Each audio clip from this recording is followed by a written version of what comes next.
Hello, hello, and welcome to Inner Work for Greater Good. My name is Emily Eldridge. I am the founder and CEO of Change Light and the creator of the Change Light system, where we do inner work that accelerates your power to make a difference in whatever ways you feel called to. This is all about feeling good so you can do good, feeling better so you can do better. That's where it starts, and that's what we're focused on today.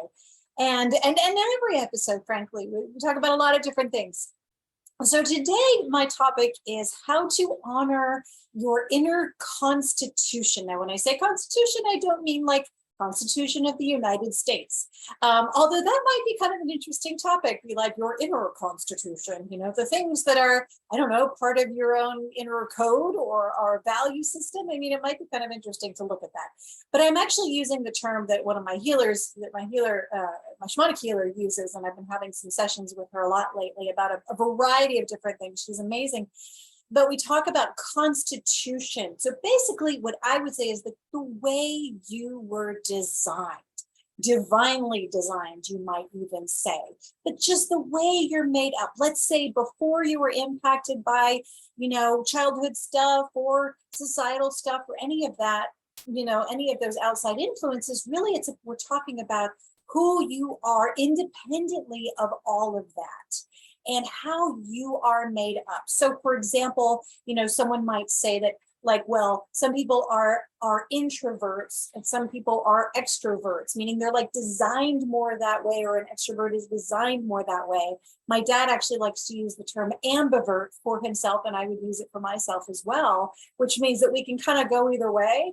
But if we get too much time as an extrovert with other people, it can feel draining. If we get too much time alone, we need people to sort of recharge us. And so we can kind of go both ways, ambivert. And so the point is, though, that's just one example of what someone might say is part of your constitution. And that's not to say that someone who's, really sort of naturally more introverted, let's say, can't sometimes be extroverted, or can't also be on it. But it's just a matter of really honoring who you are at your core, how you were designed, your unique divine design. And I talk about this even in terms of empowers, those three unique powers that we all have. We all have all three, but we all have sort of different varieties of them. We have different amounts of them. Some people might naturally have more sovereign inside of them, if you will, and a little less impresario, or more free spirit and a little less sovereign. I mean, we all have our unique combinations of the ways that we were designed and the unique powers that we were born with, and that we also can develop, of course, but that we were really born with, tendencies, aptitudes, whatever term you want to use, that I believe that we were uniquely designed to live our own truth. And so here's the reason why this is so important. And this is something that it took me a long time to learn, and I'm still learning this, is about the absolute importance of honoring how you uniquely were designed, your inner constitution, your natural makeup, independently of whatever outside influences may have impacted you. Now, of course, there are different types of outside influences. Sometimes they can be negative in that, we're traumatized and we experience traumas, or we experience, massive setbacks that really stunt our growth in some ways, or we experience, we have certain fears that resulted that we have inside as a result of experiences we have growing up.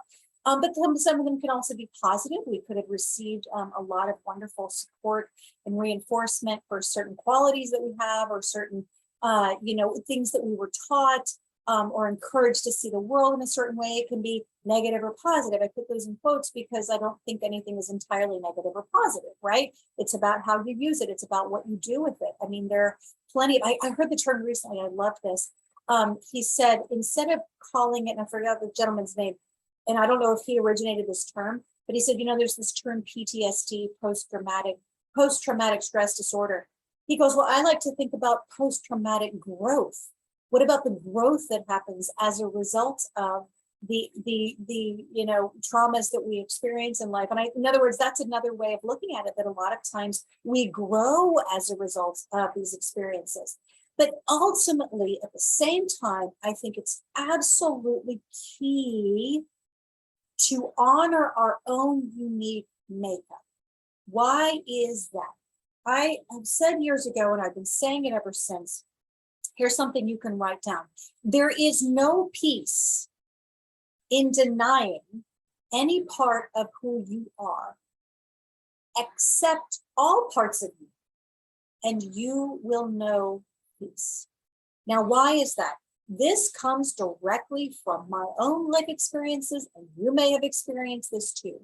When basically, that for me personally, and I've talked about this in other episodes, about that I was shamed a lot for my emotional sensitivity. And I was shamed, as, oh, you're too melodramatic, or you're too hypersensitive, or you're too hysterical, or what have you, all these derogatory terms that are a lot of times placed on people like me and possibly you, who have certain emotional sensitivities, and maybe we don't process emotions the way others do, or maybe we're not as good at being verbal about how we feel. And so therefore, others might see us as too sensitive or impossible or overreacting or what have you.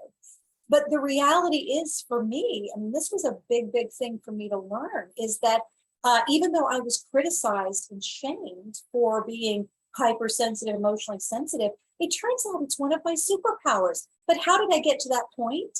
Because of all the years of being shamed and criticized and belittled for this or dismissed. And then I did that to myself. And then what did I find? I found that I felt worse and smaller and horrible, and I hated myself.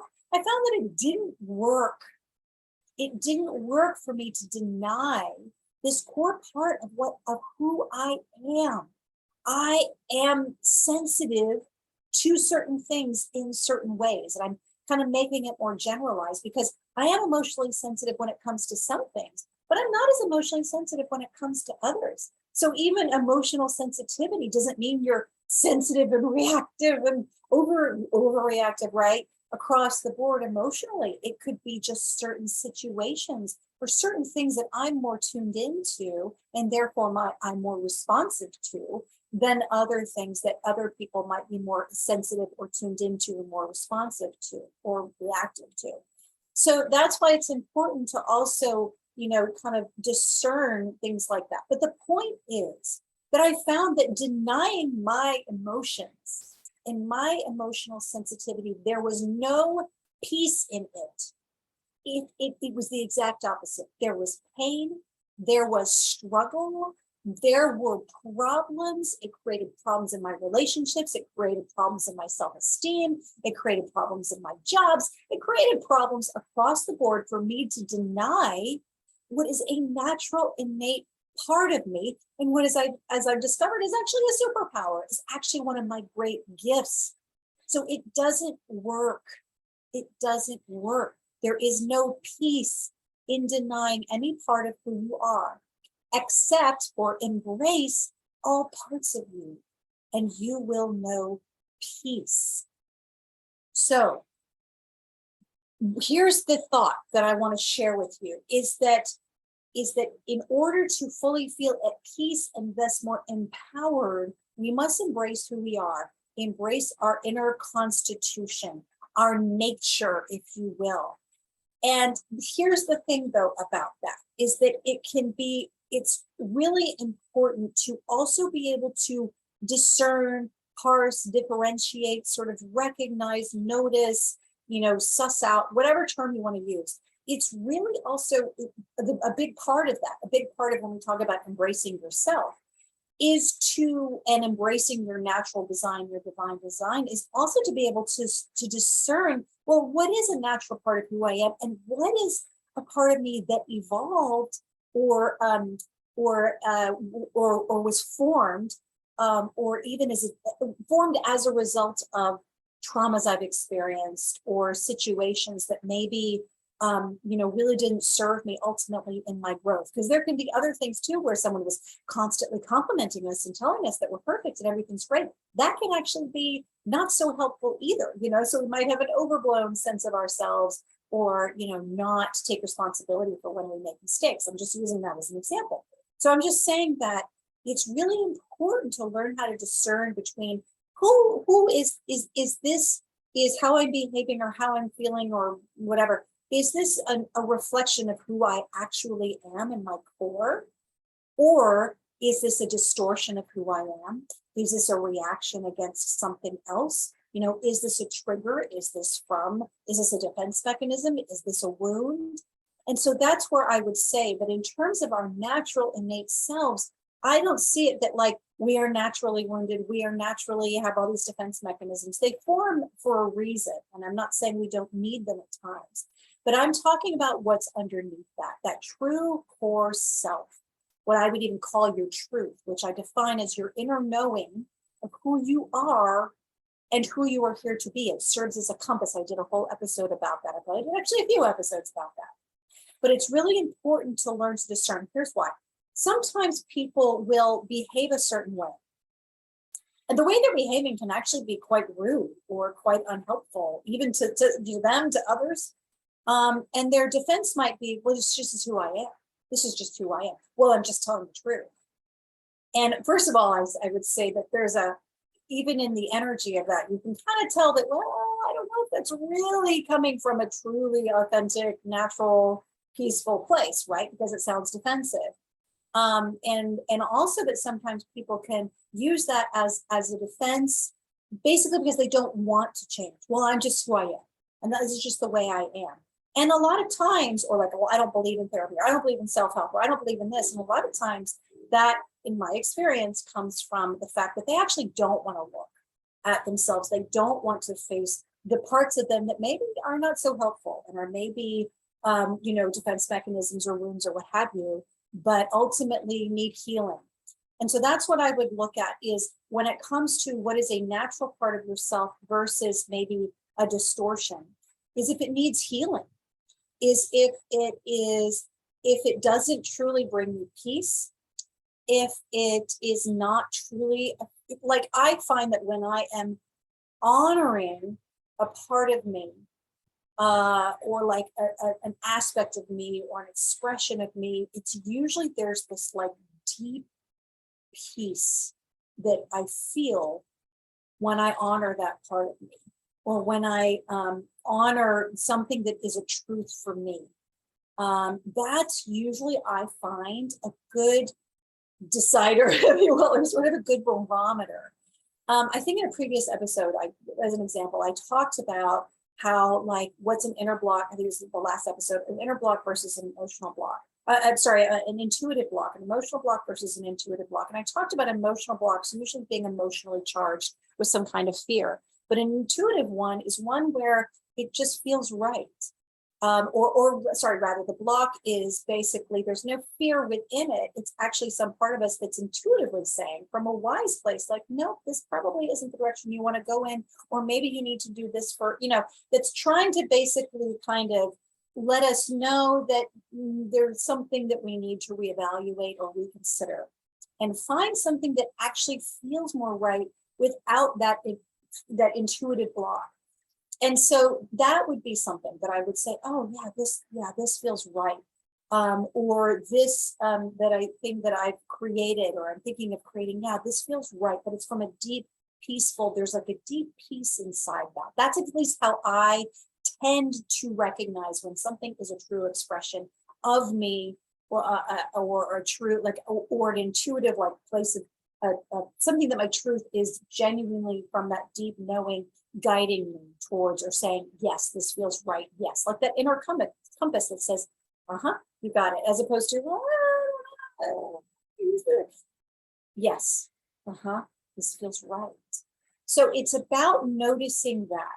And another example too would be, like, for example, when people think that just because they're angry, that therefore they're an angry person. I'm just an angry person. I personally do not believe that no one is just an angry person. Anger exists for a reason. It's in reaction to something.